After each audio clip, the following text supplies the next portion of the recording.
everybody, welcome back, and today I'm going to be challenging myself to make a different kind of junk journal, one that I've never made before. Now, why are you doing that, I hear you ask? Well, I am just about to start the July Junk Journal Challenge 2025, and this is hosted by Leigh from Leigh's Art and Junk Journal Wonderland, and we have a hashtag here, JJC 2025. Sorry, that's 3 J's. JJJC Junk Journal, July Junk Journal Challenge 2025.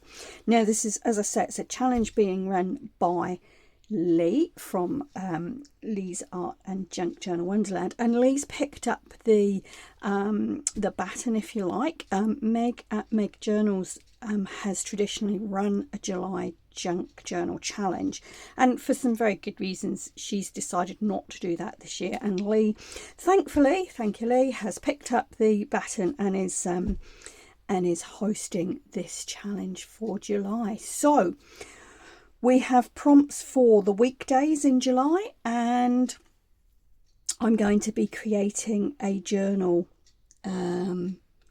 hopefully with most of them in. I never like to promise because sometimes life gets in the way. I'm hoping to do a video a day. It is weekdays only. Some weeks you may find I double up and do 2 at once, just for time reasons. But let's stop talking and let's get going. I wanted to challenge myself, as I say, and do a different type of journal that I've not made before.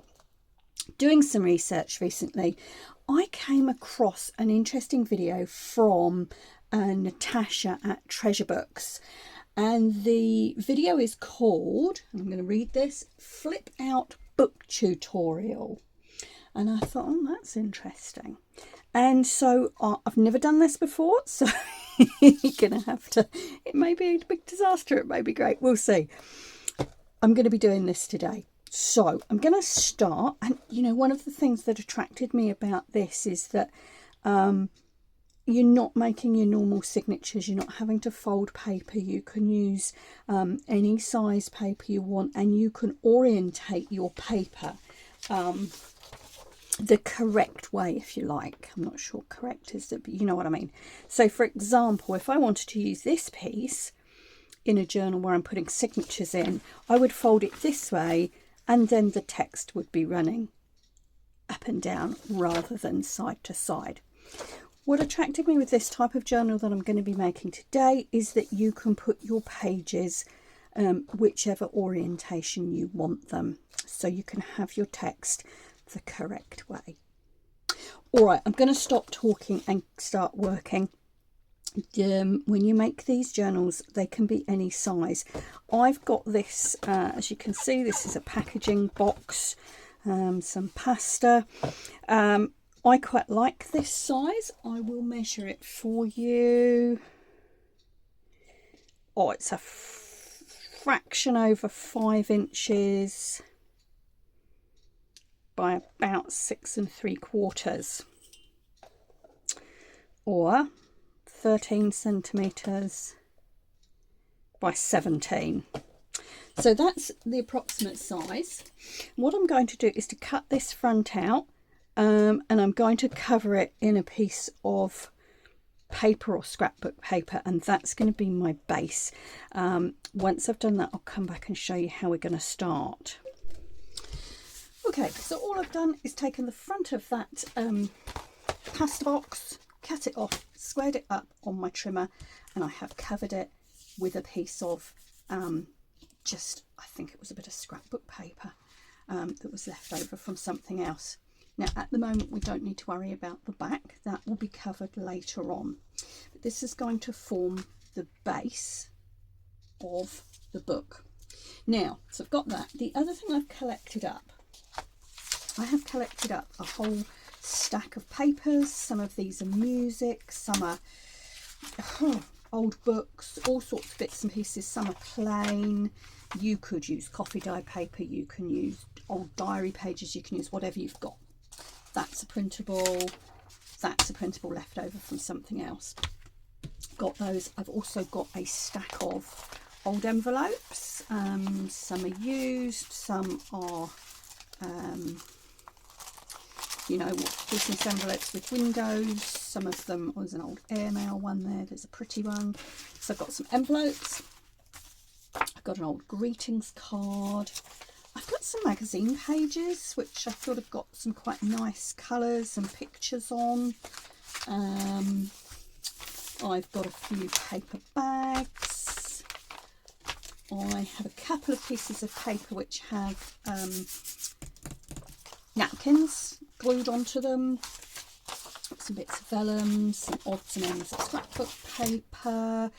Basically, you can use what you've got and, you know, what suits your tastes. They don't have to be a specific size, and you will see in a moment why.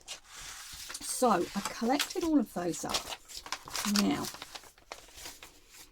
and as I say, you may have to bear with me because I've not created one of these before, but I think I'm going to start as Natasha started actually, and I'm going to start with an envelope.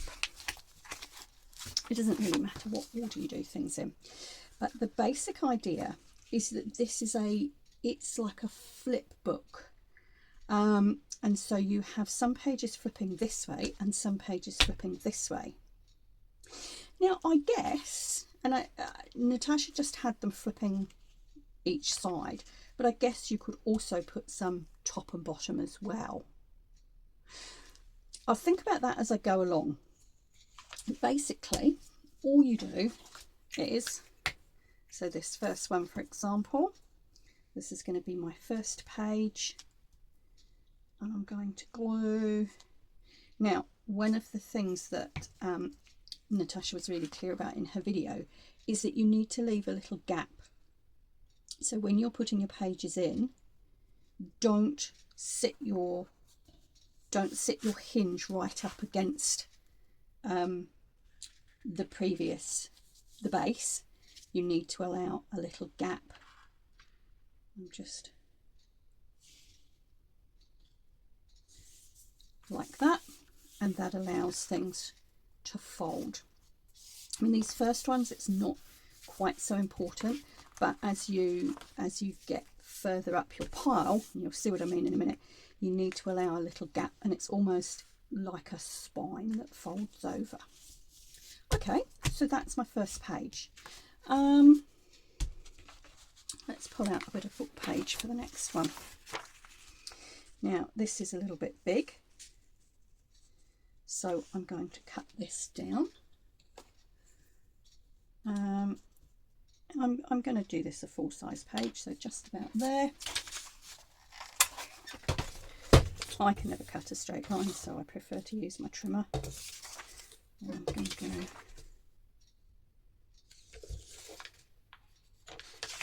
that way because I know this edge is straight.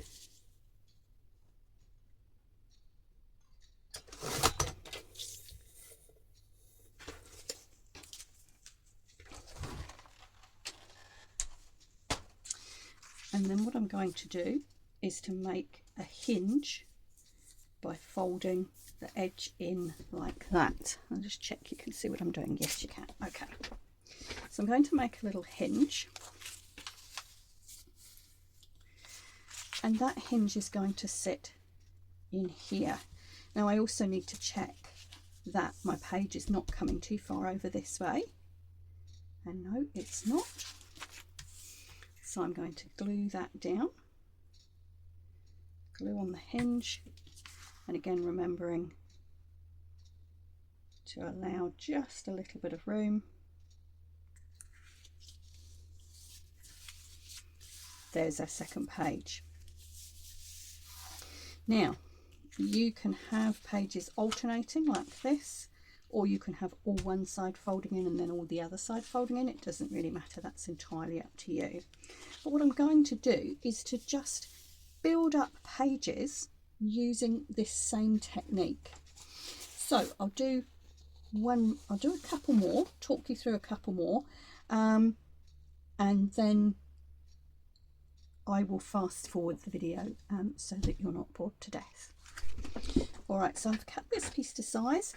Now, instead of folding a piece over to make a hinge, the other way you can do this is by using washi tape. So if we take a page and run the washi tape along the edge, so I'm aiming for just about half the washi tape on this page.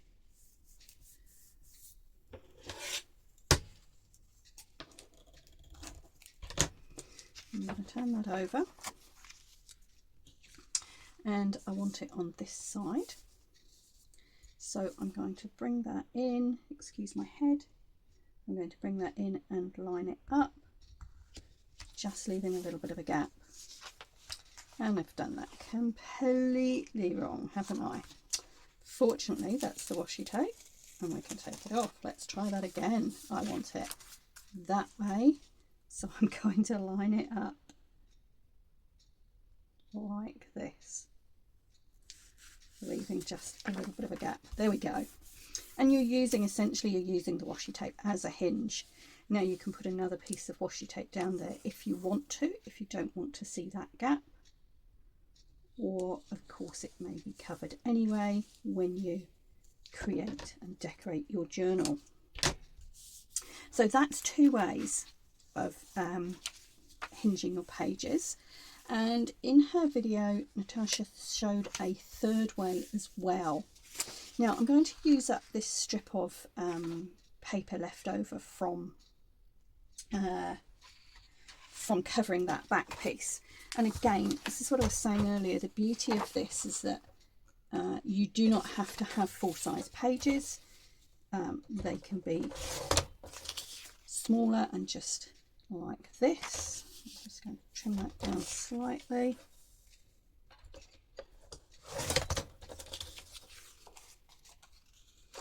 Now, the other way that Natasha showed to hinge these, I'm going to use this, which is an offcut from a magazine, and that is to cut, make that slightly longer, is to cut a strip of paper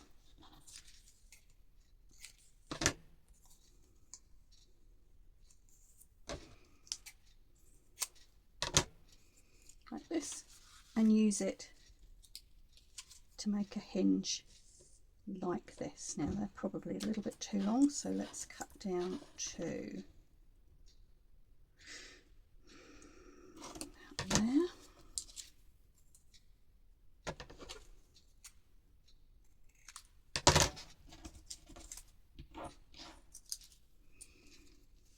And so I'm going to hinge this on this side. Now I'm just using a glue stick, as you can see. I feel like paper on paper, that's probably going to be okay.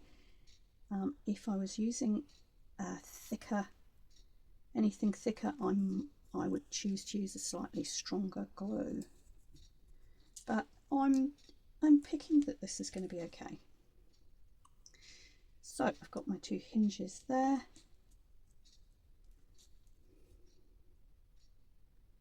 I'm lining it up where I want it, and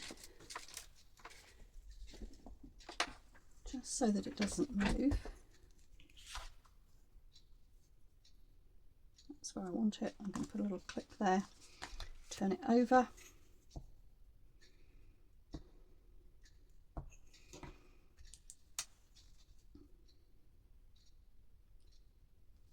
bring those hinges over, and again I'm just leaving a little bit of space. I'm not pulling them too tight,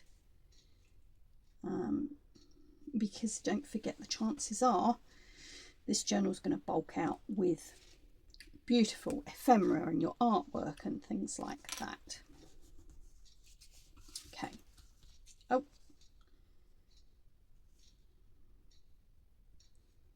right, I may find that I was being a little too hopeful with my glue stick there, but we'll see. That's quite shiny magazine paper. Give it a chance to dry and see what happens. Now, I'm going to continue just adding pages like this and building up my journal.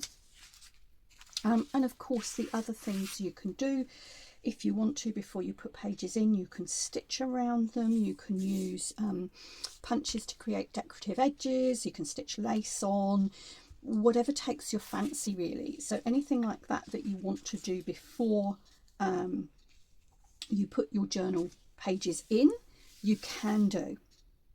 So I'm going to go and prepare some pages and cut them to the sizes that I want, and I might stitch around a few of them, and then I'll come back and you can watch me putting them all together.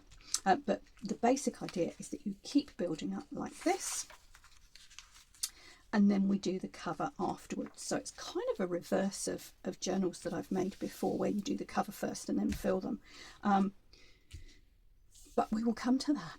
All right, I'll be back in a moment. All right, so here's the start of our journal that I showed you just now. What I've done is gone through and cut a whole load of pages ready to fit. I don't know whether I'll use all of these, but you can see I've stitched around some of them. I've got some envelopes. This was a paper bag that I've cut the top off. I've got some bits of vellum, all sorts of different things here. So I've also got some washi tape, and I've got some hinges that I've created from the offcuts of these pieces of paper. And of course I've got my glue stick. So I'm going to go through and, using those same 3 methods that I've showed you, i.e. folding the hinge, using washi tape, or using pieces of paper to create hinges, I'm going to layer up enough pages in my journal ready for the challenge this month.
You can see I've layered up all those pages there, and I've got enough for what I need. Now, one of the things I've noticed is that it's come out quite a lot wider than my original base, and I'm not sure whether that is supposed to happen. I think maybe I need to look back at the original video from Treasure Books and see. Now, this top page here is just a little bit too loose. I've left too much of a gap there, so I am just going to carefully take that off. I think I'm going to have to make some new hinges and put that one back on. I'll cut some more to go over the top of that. That did just feel a little bit too floppy. And then the next thing I'm going to do is to make a cover. Now, I'm going to keep my cover quite plain at this stage, because I've looked at the first prompt on our list, and I think I'm going to use that prompt to do something on my cover. So I won't spoil the surprise now. But so I'm going to put quite a plain cover on next, and the reason I'm doing that separately is that I want it to be big enough to cover most of this. And then I'm going to show you what Natasha did for a backing, and the backing is it's sort of optional, but as she said, and I think I agree, it tends to make it feel a whole lot sturdier. So let's just cover those little disasters there.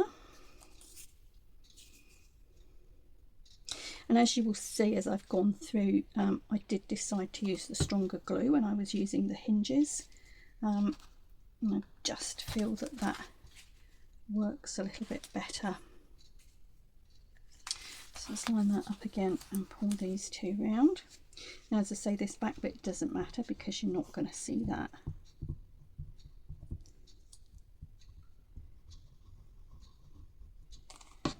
There we go.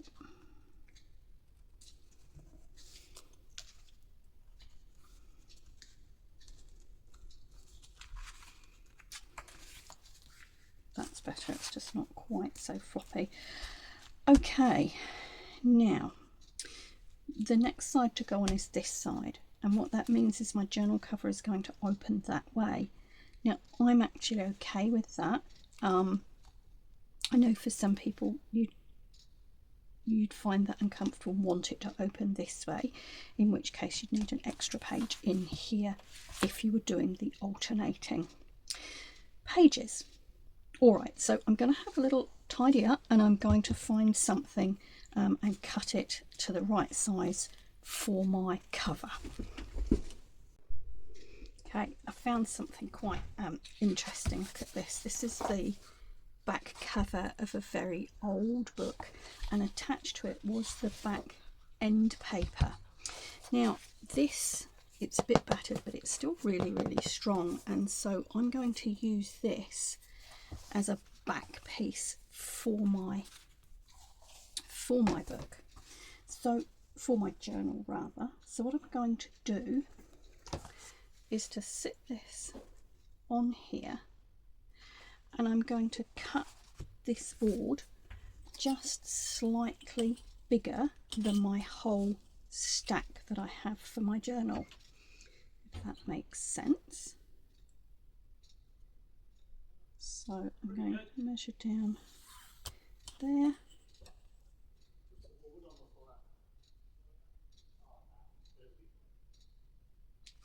Across here. So this is going to form the backboard for my journal, but I think that this would make the most amazing cover as well. So again, I want this to be just a bit bigger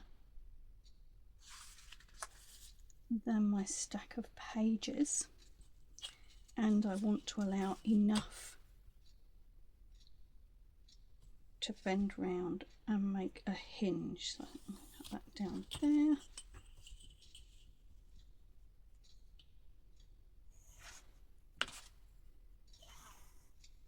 And across there. Okay, let's get those two cut out. Right, so I've got both of those pieces cut, and I'm going to sort out the cover first.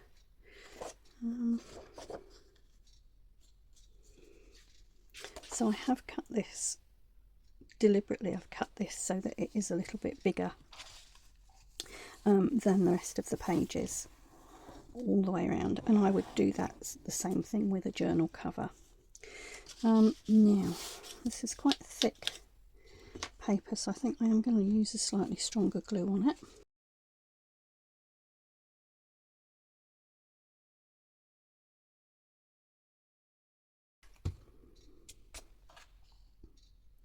Okay, so I'm just centering that, and I'm going to fold that over exactly as I did the other pages, but that is going to be the cover of my journal.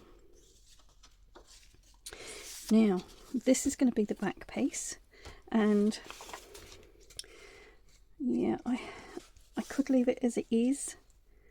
I think I want a slightly tidier look, so I've pulled out this piece of scrapbook paper which actually sort of tones in nicely with the front cover of the journal, and so I'm going to do exactly the same as I did for that first piece, and I'm going to cover this with the scrapbook paper. So I'll do that, come back, and we'll put it all together. Right, so let's get the final stages together. So this is that backing board, and you'll see I've just covered it in that scrapbook paper.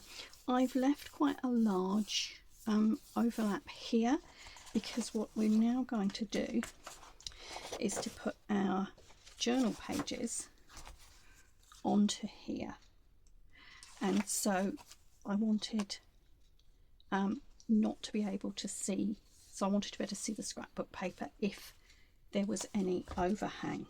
Now what I'm going to do, and I think this is going to feel a little bit back to front, having the cover opening this way, but that's fine.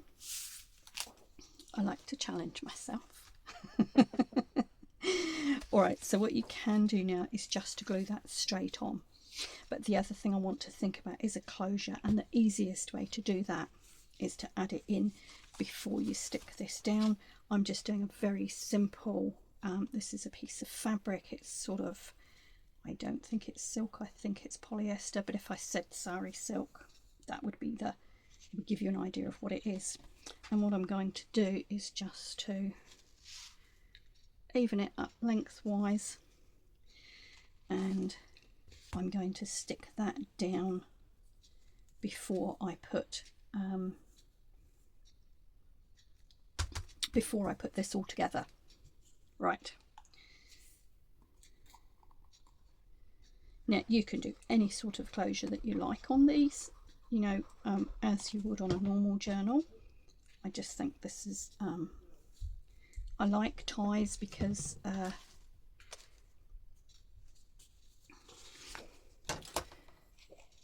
they expand with the journal. Sorry, I'm thinking and talking at the same time. Now before I stick this down, I'm just going to trim those corners of that cover.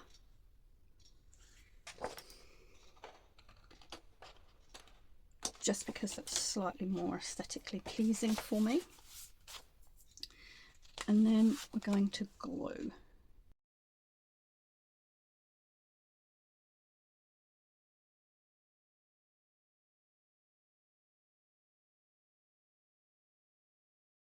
So we've got plenty of glue on there. I don't think that's going to go anywhere. Now I want to line this edge up with this edge. So if my head is in the way for a moment, I apologise.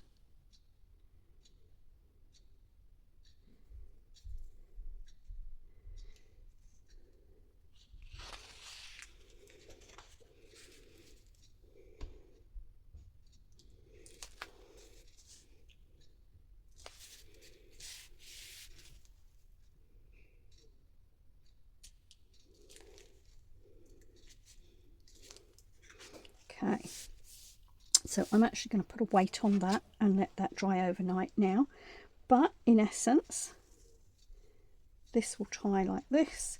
And again, once I do the front cover, I may do something slightly different with this, but it's in there for now. So let's have a quick flick and see what we've been able to create today. So I have pockets here and here. We've got quite a lot of pockets at the start there. Oh, now there you go. That's interesting, isn't it? Did I fold that wrong, or did I Oh dear. It doesn't really matter which way the pages flip out. No, we do have two the same. Never mind. I've left the top of this one for now. This was an envelope. It might become a tuck spot. I might stick it down. I'll see.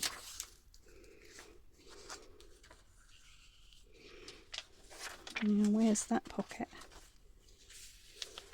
Oh, it is there. There we go.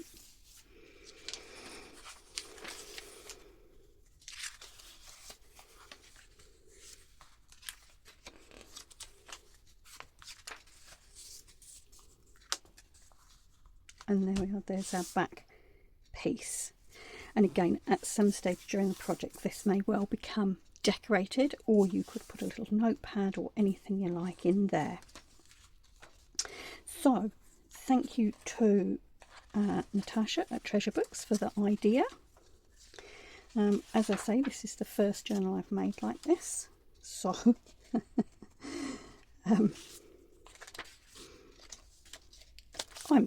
I'm okay with that. I think I've got 2 pages here that are flipping the same way, I think, but that's okay. There we go. Alright, so as of the 1st of July, I will be posting videos, hopefully daily, for our Junk Journal July challenge, or July Junk Journal challenge. And as I say, we'll be working with these prompts each day. So, but for now, I hope that's been inspirational in terms of a different type of journal for you to make. But thank you very much for watching. Hopefully I will see you in July watching along with the challenge. But for now, ka kite anō.